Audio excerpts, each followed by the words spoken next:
समझ लीजिए बुलडोजर हमारी भी नहीं सुनता, किसी की नहीं सुनता। इसकी चाबी जो है मेरे हाथ में नहीं है बुलडोजर की। गैंगस्टर एक्ट के तहत भी ये प्रावधान है पुलिस के पास कि कोई जो गैंगस्टर घोषित हो गया है उसकी संपत्ति को आप तोड़ेंगे जाके। क्राइम को उस अवैध निर्माण से कनेक्ट करना ये लॉ में परमिसिबल नहीं है। बुलडोजर बाबा और बुलडोजर मामा ये शब्द आजकल बहुत प्रचलन में है, आपने जरूर सुना होगा या शायद इस्तेमाल भी किया होगा इनका। उत्तर प्रदेश और मध्य प्रदेश में जिस तरह से अपराधियों पर या अपराध के आरोपियों पर बुलडोजर की कार्रवाई हो रही है, उनके अवैध निर्माण गिराए जा रहे हैं या मकानों को, किसी भी तरह के निर्माण को गिराया जा रहा है, उन पर कार्रवाई की जा रही है, उससे अपराध करने वालों में दहशत है। लोगों का एक बड़ा हिस्सा है जो खुश है कि इस तरह की कार्रवाई हो रही है। लेकिन यह सवाल बार बार उठ रहा है कि क्या ऐसी कार्रवाई कानूनी है? कानून में प्रावधान है इसका कि इस तरह से किसी पर आरोप लगे या किसी के ऊपर कोई अपराध साबित हो चुका है, पहले उसने कोई और अपराध कर दिया, ऐसा आरोप उस पर लगा है, तो वहां पर पुलिस या प्रशासन का दस्ता पहुंच जाए और उसके मकान को या किसी निर्माण को गिराना शुरू कर दे। ये सवाल उठ रहे हैं, हम तक भी बार बार ये सवाल पहुंच रहे हैं। तो हमने ये उचित समझा कि इसका जवाब हम तलाशें अनकट के लिए, अनकट के दर्शकों के लिए। और इसलिए हम इस समय बैठे हैं पटना हाई कोर्ट के रिटायर्ड जस्टिस वीएन सिन्हा के पास। सिन्हा साहब हमेशा ही अपना न्यूट्रल और निष्पक्ष व्यू देते हैं सभी मामलों पर, तो हम उनसे ही आगे समझते हैं।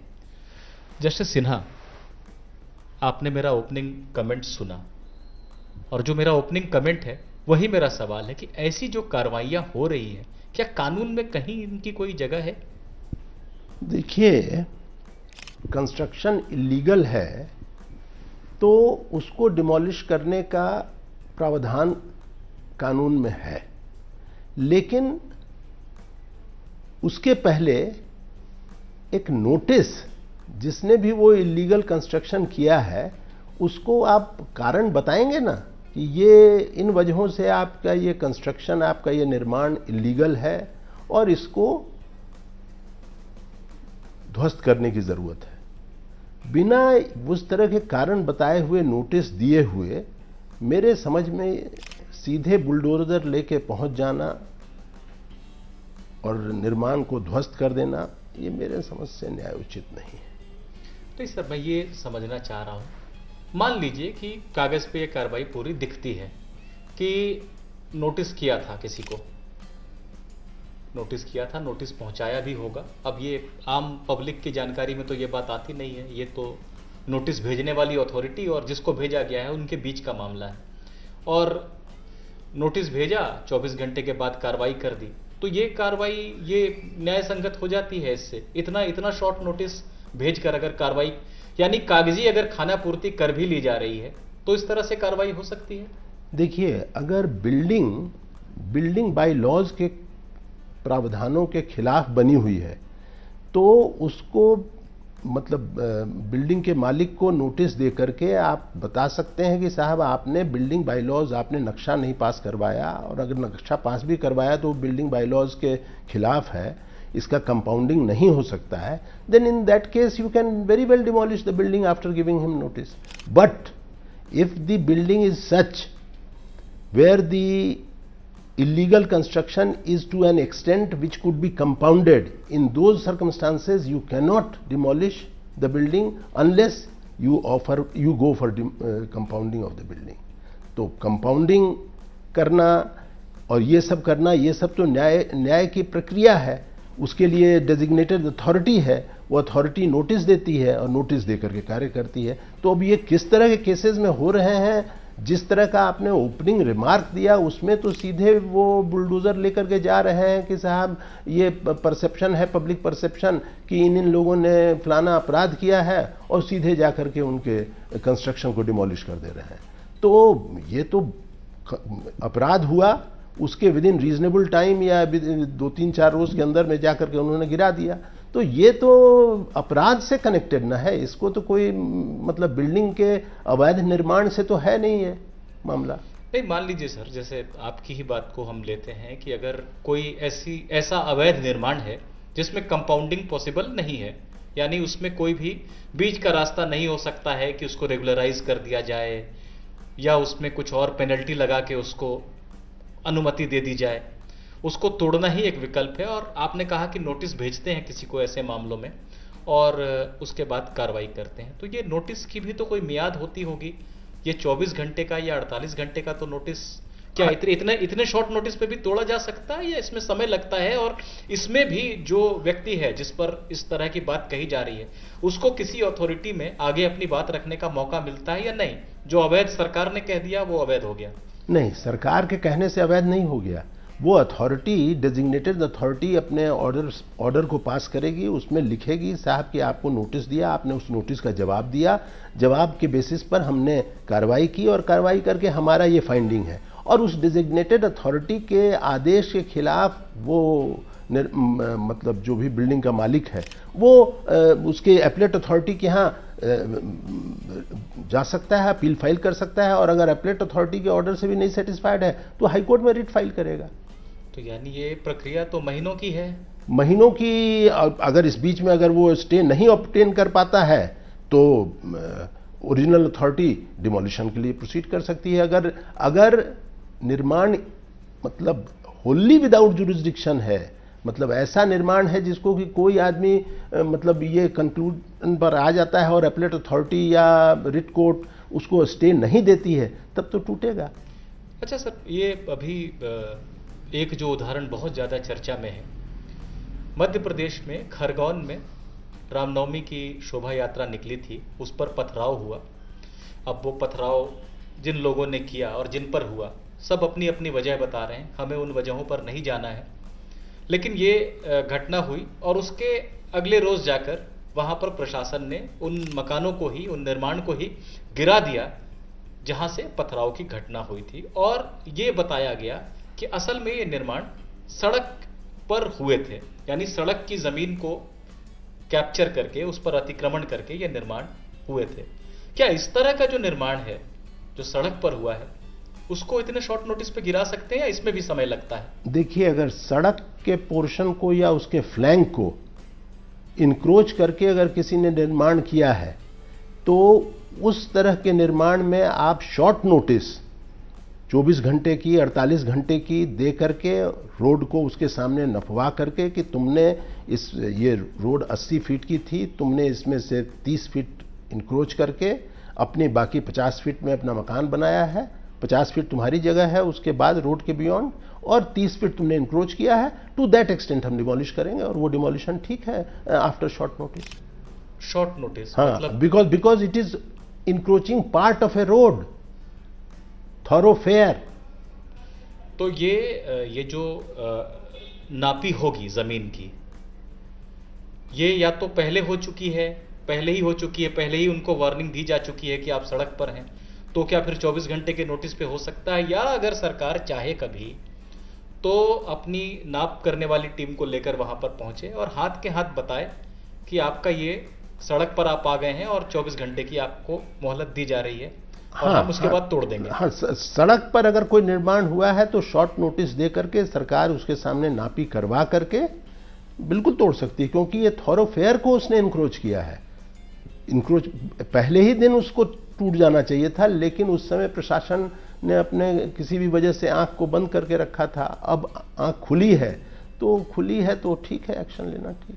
अच्छा सर, ये तो समझ में आ गया कि सड़क पर निर्माण है, यानी एक तरह से हम कहें कि अगर खरगोन में सड़क पर निर्माण हो रखा था और प्रशासन ने त्वरित कार्रवाई कर दी तो वो कानूनी रूप से गलत नहीं था। हालांकि अगर वो सड़क पर निर्माण था तो उसको तोड़ने के लिए इतना साल आपने इंतजार क्यों किया, ये सवाल जरूर उठेगा, लेकिन फिर भी वो कानूनन विधि सम्मत उसको माना जाएगा। पर ये जो इस तरह की कार्रवाइयां हो रही हैं कि जहां शुरुआत हुई थी उत्तर प्रदेश में कि अगर कोई गैंगस्टर है, घोषित गैंगस्टर है, उसको अभी अभी पुलिस ने कहना नहीं शुरू कर दिया है, कहीं जेल में बंद है या फरार है और उसके नाम की कोई संपत्ति है या कई बार बेनामी संपत्ति है जिसके बारे में यह कहा जा रहा है कि असल में उसकी संपत्ति है किसी नौकर चाकर, किसी रिश्तेदार, गांव के किसी व्यक्ति या कोई और ऐसा अननोन जिसके पास ऐसी प्रॉपर्टी नहीं हो सकती है, तो ये साफ है कि वो बेनामी संपत्ति उस गैंगस्टर की ही है, उसको जाकर पुलिस ने तोड़ना शुरू किया था। तो क्या गैंगस्टर एक्ट के तहत भी ये प्रावधान है पुलिस के पास कि कोई जो गैंगस्टर घोषित हो गया है उसकी संपत्ति को आप तोड़ेंगे जाके? देखिए, गैंगस्टर एक्ट के प्रोविजंस को मैंने देखा नहीं है, लेकिन अगर गैंगस्टर एक्ट जो बिहार में गुंडा एक्ट पहले कभी 1979 में था और अभी भी है उस तरह का एक कानून, तो उसमें आप किसी भी एंटी सोशल एक्ट पर्सन को जो कि बहुत अपराध में लिप्त है और आए दिन क्राइम करता है लेकिन अभी कॉन्विक्ट नहीं हुआ है, तो उसके मतलब अपराध के वजह से आप ये कंक्लूड कर सकते हैं कि साहब ये एक एंटी सोशल व्यक्ति है जो कि गैंगस्टर डिक्लेयर्ड है in terms of that act, और उसके लिए प्रिवेंटिव डिटेंशन का कानून लगाया है और उनको जेल में उन्होंने डिक्लेयर किया है। ये तो सब एग्जीक्यूटिव अथॉरिटी के काम से हो रहा है in terms of the provisions of that gangster act. तो आपने अपने subjective satisfaction on the basis of those criminal cases registered against him, you have concluded that he is a gangster and you have put him behind the bars, or you have asked him to go away from that district, extern कर दिया है। ये दो, हाँ, तड़ी पार कर दिया है। तो ये दो तरह के मतलब एक्शन उस पे होते हैं।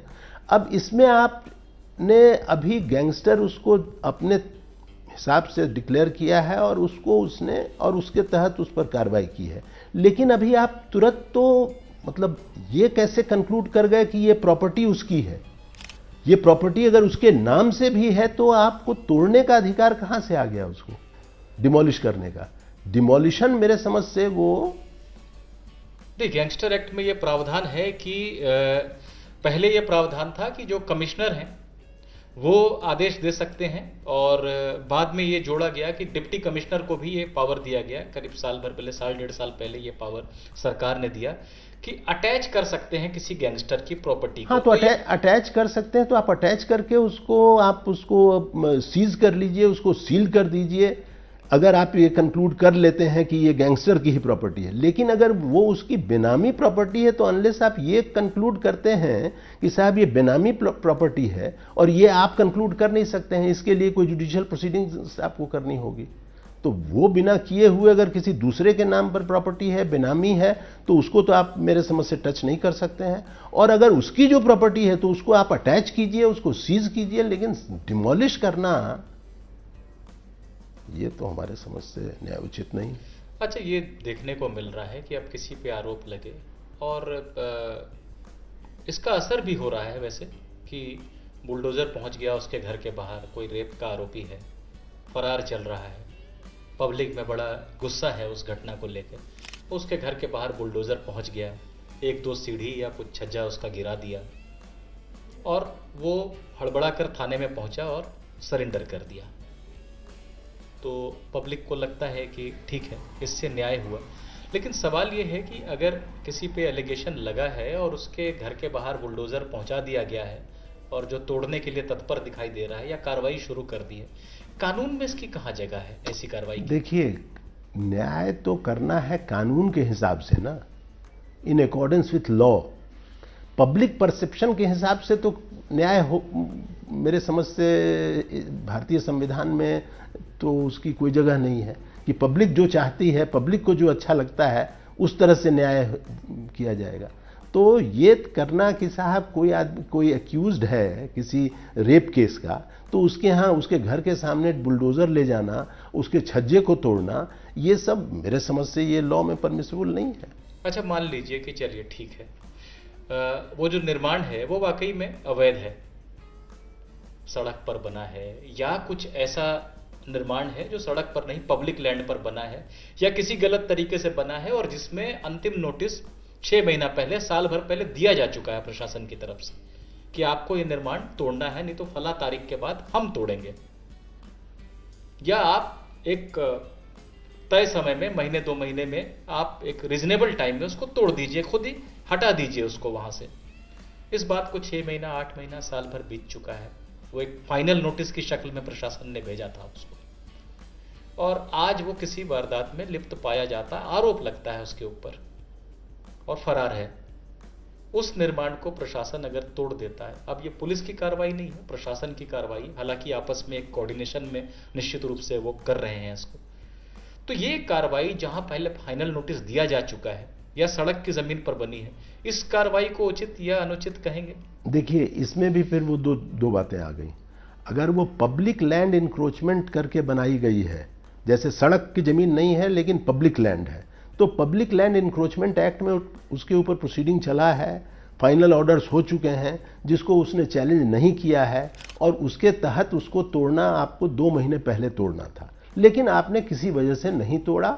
इसके बाद उसने 2 महीने के बीच में या उसके बाद कोई अपराध किया, उस अपराध में वो एब्सकॉन्ड कर रहा है, तो उस एब्सकॉन्डर को मतलब न्याय के कटघरे में लाने के लिए अगर आप उस बिल्डिंग को तोड़ने जाते हैं तो ये इलीगल, मतलब प्रशासन, पुलिस भी उसी की पार्ट है, कलेक्टर जिन्होंने आदेश किया है वो भी उसी के पार्ट हैं, तो उन लोगों के आपसी तालमेल से आप ऐसा करें वो दूसरी चीज़ है, लेकिन ये मतलब क्राइम को उस अवैध निर्माण से कनेक्ट करना ये लॉ में परमिसिबल नहीं है। आप अपने कोऑर्डिनेशन के लिए अगर आप ये सब रिसोर्ट करते हैं तो आप करिए, लेकिन लॉ में परमिसिबल नहीं है। सर, अभी तक जो आपसे बातें हुई हैं उसमें मुझे ये समझ में आ रहा है कि पहले तो अवैध निर्माण है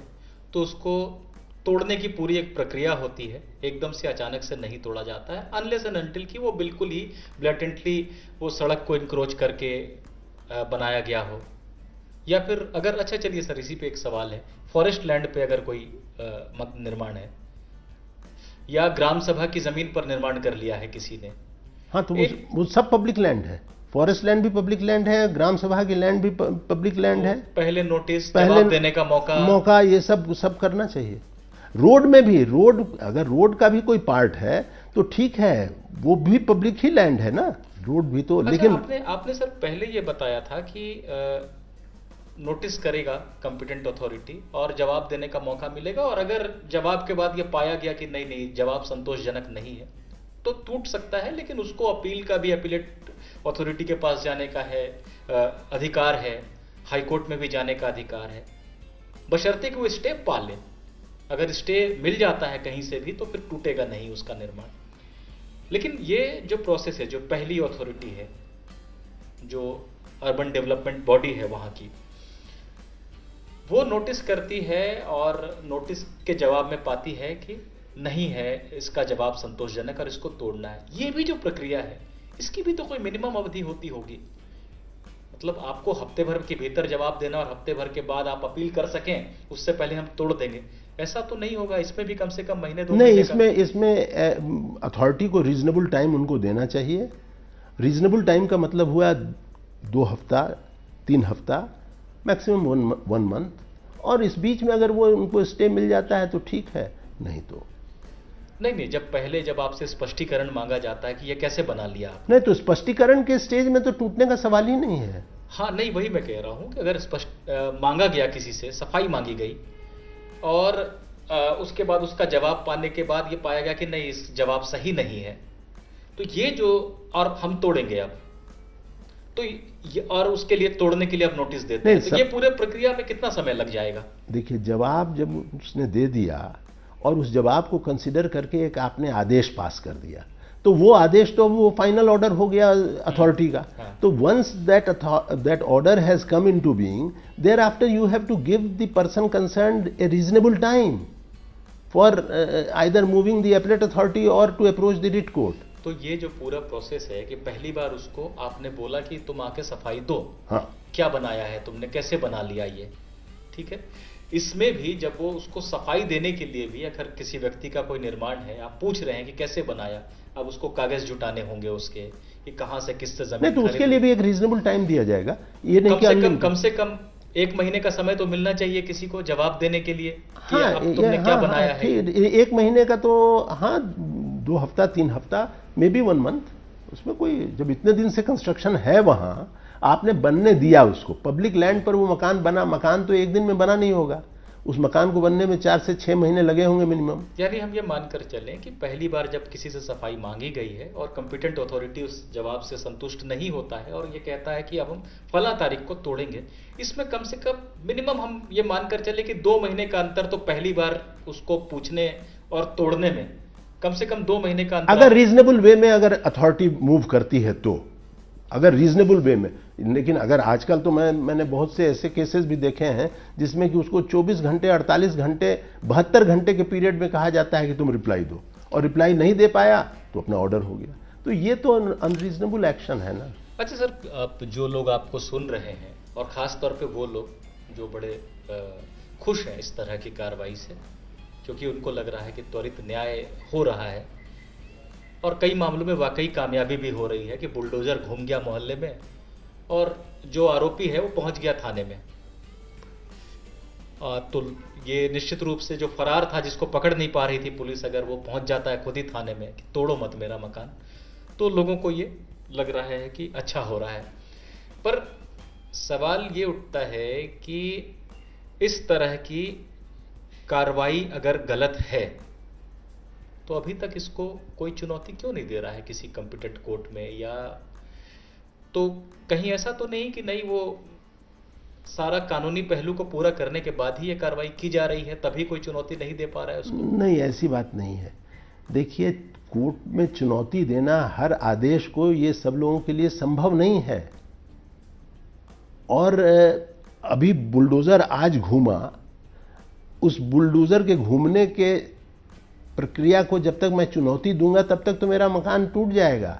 तो इसलिए वो एक्यूज पर्सन जो है वो अपने मकान को बचाने के लिए वो सोचता है कि भाई मैं कहाँ इसके चक्कर में पड़ूं, चलो सरेंडर करो। तो वो, क्योंकि कोर्ट में भी तो कोई तुरंत, मतलब त्वरित न्याय जैसे इनको मिल रहा है वैसी त्वरित एक्शन कोर्ट में तो पॉसिबल नहीं है ना। कोर्ट में तो, कोर्ट तो एक प्रक्रिया से बंधा हुआ है। कोर्ट में कोई भी एक्शन करने के पहले, मैं आपसे सर पूछता हूं, काल्पनिक सवाल है, लेकिन आप हाई कोर्ट के वरिष्ठ जज रहे हैं पटना हाई कोर्ट में, और अगर आप जज होते आज इलाहाबाद या मध्य प्रदेश हाई कोर्ट में और ये जो चीज़ें हो रही हैं, क्या आप इसको खुद व्यक्तिगत रूप से उचित मानते हैं कि इस पे संज्ञान लेना चाहिए और सरकार से पूछना चाहिए कि आप ये क्या कार्रवाई कर रहे हैं? यानी कि हाई कोर्ट पूछ सकता है, खुद भी पूछ सकता है कि ये कार्रवाइयां किस तरह की आप कर रहे हैं? नहीं, हाई कोर्ट इसमें सो मोटो एक्शन ले सकता है इस तरह से, जिस तरह, जैसे कि आपने अभी जो मध्य प्रदेश का एग्जाम्पल दिया, वहाँ उन्होंने बुलडोज़र भेज दिया 24 घंटे के अंदर, और बुलडोज़र ने जाकर के उसमें कुछ बहुत लोगों का डिमोलिश किया और बहुत से लोग बेघर हो गए। उसमें कुछ ऐसे लोग भी हैं जिनके आवास को कोई गवर्नमेंट की हाउसिंग स्कीम है फॉर वीकर सेक्शंस, उसके लिए उस स्कीम के तहत भी कुछ मकान बने हुए थे। तो वो जब उस स्कीम के तहत मकान बनाए गए थे तो उस समय उस फंड अलॉट करने के टाइम में जिन लोगों ने फंड अलॉट किया उन्होंने क्या इस बात को एग्जामिन नहीं किया होगा कि ये पब्लिक लैंड है, ये पार्ट ऑफ द रोड है या क्या है? तो ये सब चीज़ें तो बहुत मतलब सीरियस चीज़ें हैं। इसमें मेरे समझ से हाई कोर्ट को संज्ञान लेना चाहिए, कह रहे हैं। हाँ।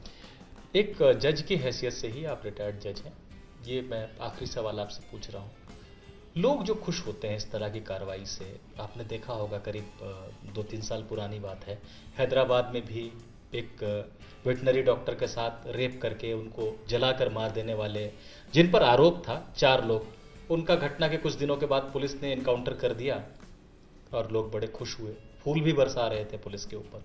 अब जो ये कार्रवाइयाँ हो रही हैं तो भी लोग बहुत उससे खुश हैं, प्रसन्न हैं कि चलिए अपराध पर नियंत्रण लगा, और कुछ हद तक कहिए कि टेरर तो है, डर तो है, पर लोगों में यह भावना का आना कि यह फिल्मी तरीके से त्वरित न्याय हो जाए और मकान तोड़ दो, कुछ भी तोड़ दो, लेकिन अपराध को काबू में कर लो, ये हमारी पूरी जो व्यवस्था है, जो न्यायिक प्रक्रिया है, उसकी भी किसी न किसी कमी की तरफ ये इशारा करता है कि हम कहीं चूक रहे हैं, जिसके चलते पब्लिक, जिसको कि रूल ऑफ लॉ में पूरा भरोसा होना चाहिए कि न्याय होगा और सही समय पर होगा, वो पूरा करने में कहीं ना कहीं सक्षम नहीं रही है व्यवस्था। आप मानते हैं इसको? देखिए, ये एनकाउंटर किलिंग को तो कोई जस्टिफाई नहीं कर सकता है। पुलिस को फायर करने का अधिकार है सेल्फ डिफेंस में, लेकिन अब उसने सेल्फ डिफेंस में फायर किया है या उसने मतलब उनको इनकाउंटर ऐसे ही कर दिया, ये तो तय होगा न्यायालय में ना। ये पब्लिक चाह निश्चित रूप से सर, निश्चित रूप से ये बात बिल्कुल सही है कि कोर्ट तय करेगी कि उस पे जो आरोप थे सही थे, गलत थे, क्या थे, और कानूनी प्रक्रिया के हिसाब से सजा मिलेगी। इनकाउंटर कोई समाधान नहीं है।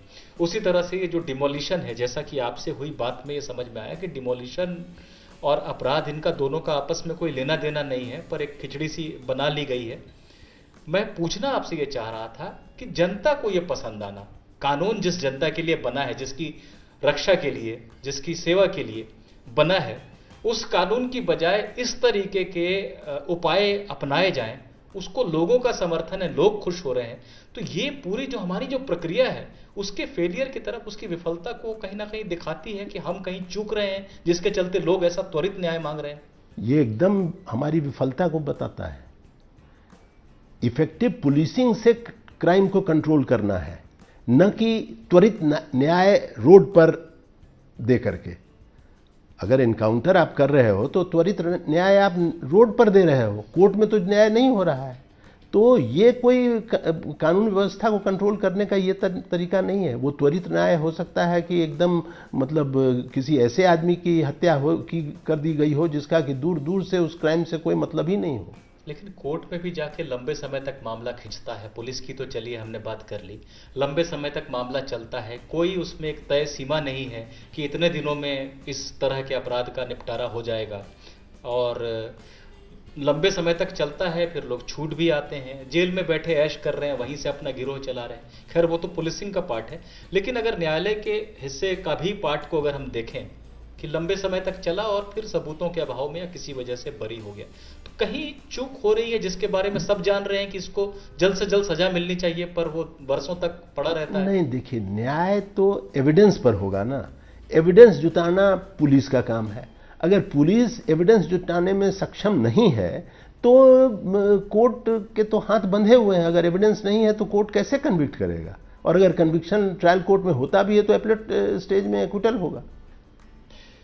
तो जस्टिस सिन्हा से हमने बहुत विस्तार में बात की और उनसे कई सारी बातें समझने को मिली। जो मूल बात है वो ये है कि जो ये कार्रवाइयाँ हो रही हैं इनकी कानून में कोई जगह नहीं है। जो सीआरपीसी जिसके तहत पुलिस काम करती है उसमें ऐसी किसी कार्रवाई की जगह नहीं है। अगर कोई भगोड़ा अपराधी है या जो कोर्ट के बुलाने पर भी वो नहीं आ रहा है तो उसकी संपत्ति कुर्क होती है, यानी कि उसको अटैच किया जाता है, सीज किया जाता है, लेकिन उस पर बुलडोजर चला दिया जाए ऐसा कोई प्रावधान कानून में नहीं है। अगर कोई निर्माण अवैध है तो उसके लिए भी नोटिस से लेके एक लंबी प्रक्रिया है, उसको रातों रात नहीं गिराया जा सकता है। हाँ, अगर सड़क पर कोई निर्माण हो गया है तो वो 24 घंटे के भीतर भी उसको गिराया जा सकता है, जैसा कि मध्य प्रदेश में खरगोन के मामले में हुआ। हालांकि उस पर भी जज साहब ये सवाल उठा रहे हैं कि अगर ये ऐसा ही था तो वहां पर तो बहुत सारी सरकारी योजनाओं के भी मकान बन गए, ऐसी बात सुनने को आ रही है। तो ये कैसे हो गया? मैंने इनसे ये भी पूछा कि अगर ये इतना ही गलत है तो इसको कोई कोर्ट में चुनौती क्यों नहीं दे रहा है। तो इन्होंने कहा कि जिसका घर टूट रहा है, जो फरार भागा भागा फिर रहा है, वो कहाँ कोर्ट में जाएगा। ये बात भी सही है। मैंने इनसे ये पूछा कि अगर ये इतना ही गलत है, कोई व्यक्ति खुद कोर्ट में नहीं जा पा रहा है, तो आप तो हाईकोर्ट के जज रहे हैं, आप बताइए अगर आप जज आज भी होते इलाहाबाद में या मध्य प्रदेश में तो क्या आप संज्ञान लेते, सरकार से पूछते कि ये क्या कार्रवाई हो रही है?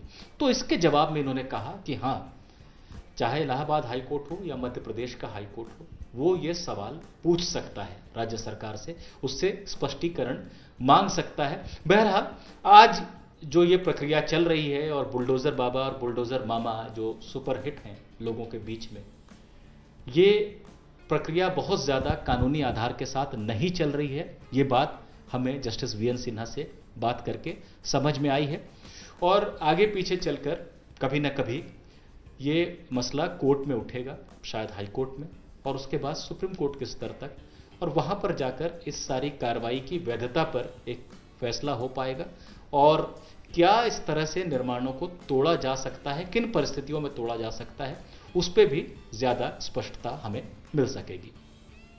अनकट के लिए निपुण सहगल।